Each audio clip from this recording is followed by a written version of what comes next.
Bianca en Rafik se oorlog bereik breekpunt. Zoe is gereed om Ruiterbos agter te laat en Maimuna is stadig maar seker besig om nader aan die waarheid te kom. Ek is Jock en jy kyk na TV-praatjies. As jy hou van die jongste Afrikaanse sepienies en weeklikse voorskoue, druk gerus daai intekenknoppie. Kom ons kyk wat gebeur in Suidooster van 6 tot 10 Julie. Maandag 6 Julie. Die spanning tussen Bianca en Rafik kook uiteindelik oor wanneer hulle voortdurende rusie 'n skokkende klimaks bereik. Intussen voel Zoe verskriklik skuldig wanneer Angie in die hospitaal beland. Dinsdag 7 Julie. Angie moet rus en alle stres vermy. Makliker gesê as gedaan. Maimuna besluit dis tyd om met Oliver te gesels. Mike neem 'n groot besluit namens Frankie. Wel, dink jy dit gaan goed eindig vir Mike nie. Woensdag 8 Julie. Leanne moedig Wade aan om nie moed op te gee met Zoe nie. Sy glo daar is nog hoop vir die twee. Mike ontvang ontstellende nuus oor Frankie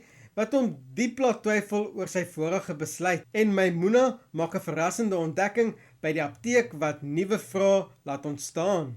Donderdag 9 Julie. Mike plaas Frankie in 'n baie moeilike situasie. Zoe besluit sy wil Ruiterbos verlaat, maar gaan sy regtig totsiens sê? Maimuna is op Eywa se spoor. Vrydag 10 Julie. Kate ontdek skokkende inligting terwyl sy haar stamboom ondersoek. Eywa besef Maimuna het ook 'n aanbod op die apteek gemaak en Bridget probeer Wade oortuig dat dit tyd is om Zoe te vergeet en om met sy lewe aan te gaan. Dit beloof om 'n week vol familiegeheime, groot besluite en verrassende onthullings te wees. Laat weet my in die kommentaar, dink jy Zoe gaan regtig Ruiterbos verlaat? En moenie vergeet om die video te like en om in te teken as jy nog voorskoue wil sien nie. Hou die blinkkant bo en ek sien jou weer in die volgende video.